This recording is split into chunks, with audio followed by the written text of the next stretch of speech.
Você está no canal Eu Estudo a Lição com o pastor Samuel Camilo. Hoje é quarta-feira, dia 3 de janeiro de 2024.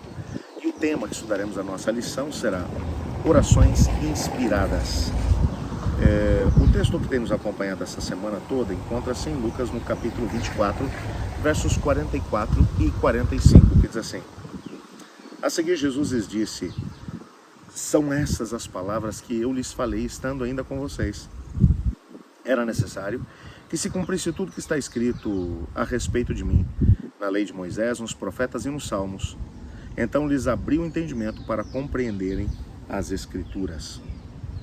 Bem, quando nós olhamos aqui para o tema da lição de hoje, orações inspiradas, precisamos nos lembrar de alguns detalhes que são muito importantes quando estudamos o livro dos Salmos. O livro dos Salmos, eles não são apenas canções, não são apenas músicas. Eles são também orações. Algumas orações foram registradas em formas de salmos. Por exemplo, há um parágrafo que aparece aqui no nosso guia de estudos, da autora da lição, que diz assim: Os salmos são orações inspiradas e louvores de Israel. Assim, neles, a voz de Deus é misturada com a voz do seu povo. Os salmos assumem a dinâmica de vívida interação do ser humano com Deus. Eu acho isso aqui fantástico. Por um lado, os salmos, eles mostram Deus se revelando ao ser humano.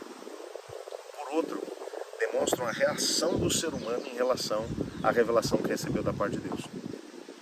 Principalmente os salmos que acabaram registrando as orações de seres humanos que viviam momentos realmente complicados, difíceis, mostram a visão que eles tinham a respeito de Deus, uma visão bem equilibrada. Por exemplo, existem salmos onde os salmistas, os salmos de oração, todos eles, na verdade, têm esses elementos aqui em comum, onde eles se dirigem a Deus de forma pessoal. Mas de que maneira? Eles chamam a Deus de meu Deus, o Senhor ou Rei meu. São três expressões que vão aparecer nesses salmos que são orações. Quando ele vai dizer Deus meu, ele está aqui assumindo uma postura de intimidade para com Deus. Ele está falando: o Senhor não é só o Deus da minha nação.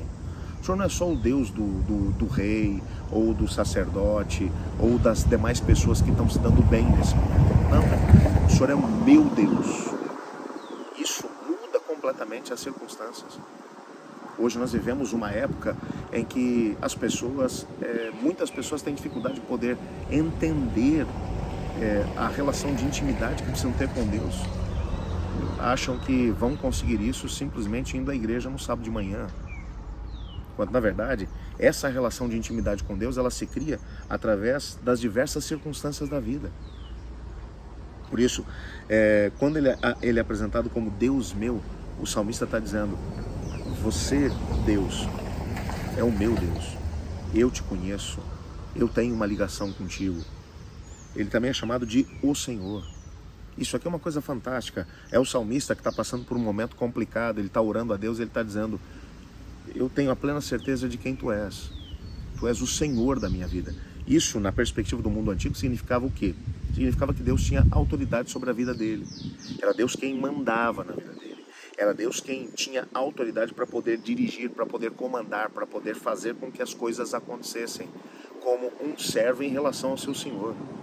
O escravo, ele, para poder ter autoridade ou autorização para poder fazer alguma coisa, ele tinha que pedir autorização do seu senhor. Era o seu senhor que abria as portas ou que fechava as portas, no sentido de poder dizer: você pode fazer isso, você não pode fazer aquilo. Quando ele vai até Deus e chama de o Senhor, ele está dizendo o seguinte: o Senhor tem domínio sobre a minha vida. Por isso, o Novo Testamento vai trabalhar a ideia de que Deus, ele precisa ser, o que Jesus precisa ser o nosso Salvador pessoal, mas também precisa ser o nosso Senhor.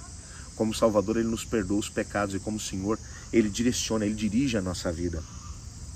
Existem salmos onde, na oração, ele vai ser chamado de Rei meu. O salmista vai se dirigir a Deus como Rei meu, o meu Rei. O rei é a autoridade máxima num país. É ele quem manda, é ele quem defende. Quando existe uma guerra, quem envia os exércitos para poder salvar o seu povo, é o rei. Num contexto de monarquia, é exatamente essa figura que está aqui por detrás. Quando o salmista vai dizer, tu és o meu rei, ele está dizendo o seguinte, existem lutas que estão acontecendo na minha vida, Senhor, mas eu também sei que o único capaz de resolver isso, de definir as batalhas da minha vida, é o Senhor. Então, ele vai se dirigir a Deus como meu rei, dizendo, o Senhor tem autoridade sobre a minha vida.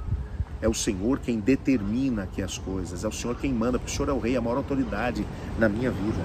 Mas mais do que isso, eles também muitas vezes imploravam a Deus em determinados salmos, e essa é uma frase que vai se repetir muito, ele vai dizer, dá ouvidos. Às vezes, quando nós estamos passando por algumas situações difíceis, nós temos dificuldade de poder sentir que Deus está perto, que Deus está ouvindo. Quantas vezes nós já oramos e não obtivemos a resposta da parte de Deus como nós queríamos? O que o salmista está mostrando para a gente é que vai ter momentos em que a gente vai clamar a Deus e parece que a resposta não vai vir. O próprio Cristo sentiu isso quando estava na cruz, quando ele vai orar, Deus meu, por que me desamparaste? Ele se sentia sozinho, não porque Deus o tivesse abandonado, mas porque ele tinha dificuldade de poder sentir essa proximidade em relação a Deus. Ele também vai dizer, ouve, Senhor, a minha oração. Não que Deus seja surdo para poder ouvir, mas ele vai se dirigir a Deus dizendo, Senhor, eu preciso que o Senhor ouça. Eu quero ser ouvido pelo Senhor, assim como um ser humano está junto com o outro e clama a Ti. Eu quero ser ouvido por Ti, eu quero falar com o Senhor, mas eu quero ter a certeza que eu vou ser ouvido pelo Senhor. Ele também vai se referir a Deus como dizendo, considera a minha causa. Quando ele vai dizer, Senhor, pensa com carinho. Vê se no Teu plano eterno isso pode fazer bem para a minha vida ou não. Isso aqui é fantástico. Ele ainda vai utilizar outra frase, ele vai dizer, responde-me. Senhor, eu não quero apenas que o Senhor opere na minha vida, eu quero que o Senhor me responda, eu quero sentir que o Senhor está alinhado comigo, que eu estou alinhado contigo. Ele vai usar ainda uma outra, ele vai dizer, salva-me. A ideia de salvar é a ideia de que o indivíduo esgotou todas as suas possibilidades, e agora ele olha para Deus e fala, mas o Senhor pode me salvar. E ele clama a Deus exatamente por isso.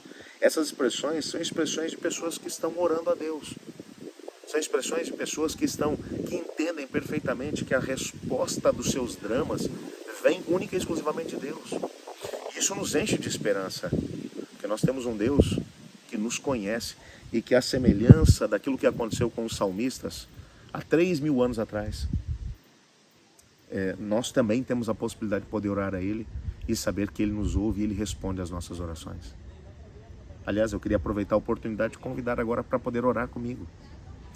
Pai, obrigado por Tua palavra e pela certeza que temos de que Tu ouves as nossas preces. Colocamos diante do Senhor a nossa vida, nossas lutas, nossas angústias, como os salmistas fizeram enquanto escreveram seus salmos de oração. Nós Te pedimos que o Senhor nos dê uma resposta. Quantos pedidos foram mencionados na nossa comunidade? Tantos outros ficaram no coração dos Seus filhos. Responde, Pai, pois clamamos em nome de Jesus. Amém. Bem, amanhã nós continuaremos o nosso estudo e o tema que estudaremos será o mundo dos salmos. Eu estudo a lição e você?